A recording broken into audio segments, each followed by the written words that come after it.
So one of the questions I'm getting a lot right now is like, hey Chris, how do you build a relationship with a prospect, right? Because there's all this talk of build relationships, woo! Ain't nobody telling you how. So let me tell you how I do it. Well, first off, I treat them like a human. Woo! Crazy, right? I know, it's insane. And then I actually do my homework, look into the company, look into the industry vertical, look into the person, write all that down. I actually bring paper with me to meetings, or I have notes up on my laptop and I reference that because I want them to know that I've done the homework. There's your first tip, or second tip. I'm gonna lose count on this video. What else do I do? When I show up, I start a conversation like this. I say, you know what? Thank you for your time. Oh, by the way, I always set an agenda with targeted outcomes, right? So you know exactly what we're gonna talk about, you know exactly the outcomes, and I tell them if you want to modify anything, let me know. Start off the meeting. Thank you for your time. Second one, the agenda is attached. Did you need to add anything to it? No. Okay. Here's the third piece. This I think is really the crucial one. I say, look, I'm just gonna let you know up front. There's two things that I value: trust and transparency, right? I am gonna be as truthful and as transparent as I can be with you during this entire sales process.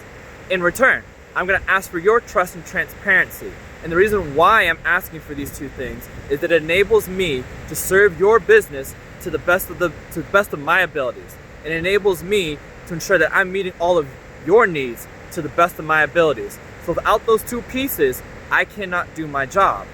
So hence, I'm gonna ask for your trust and transparency. And at the end of this conversation, I'm also gonna ask what your decision-making process is and any issues you foresee right now in getting this deal done, right? I wanna make sure we're aligned. So all that's important. And then I ask them, does that sound good to you? You know what? They light up, but you gotta be authentic. Do not take my script and be inauthentic and be that trashy salesperson, right? Then you're just gonna reinforce their concept of crappy salespeople because that's what you just did to them.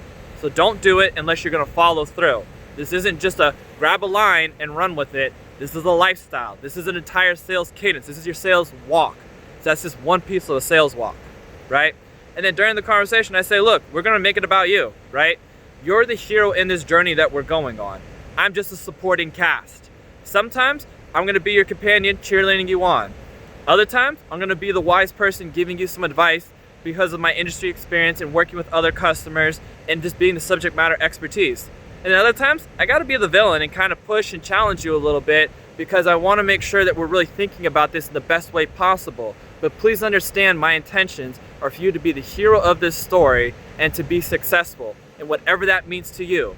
So I need to also know, what do you want? What are your goals? Where are you going? Because I need to hook into that. And lastly, I work on your timeline. This isn't my timeline. You're telling me when you want to get this done by, and then I work backwards and we hold each other accountable to make sure we're meeting all those milestones and delivering on the deliverables that we've agreed to. Lastly, I also talk about a mutual decision plan within the first meeting. Actually, my second follow-up meeting is actually a mutual decision plan sync. So I share what a mutual decision plan is, which is your current state, your problems, your impacts, your root causes, emotions, future state, where you want to go, why you want to do that, what's the business impact, and how you're going to feel. And then there's also milestones, which is the typical sales process that I take every prospect through.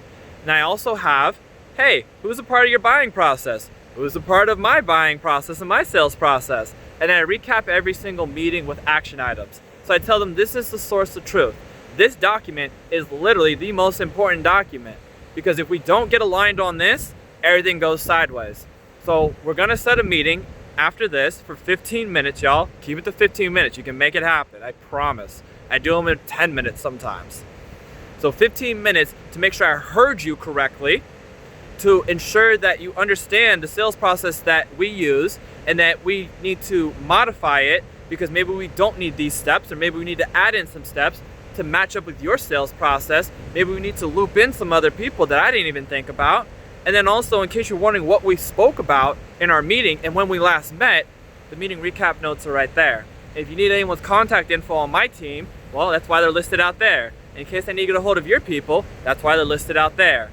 So you bring all these components together, you're gonna fundamentally change the way your prospect thinks about you. Again, it's not a one-trick pony. You don't steal some scripts that I'm using right now and do a crappy sales process. This is the start. I haven't shared the entire sales process with you. If you want me to keep sharing more about this, then tell me below in the comments. I like comments. It makes me happy. Like, hey, happy dance, right? So the more you comment, the more I engage, the more I'm willing to share, because that fuels me, reciprocity kicks in, and I want to over deliver every single time, all right? So hope you all found this valuable. I'll talk to y'all soon. Take care for now.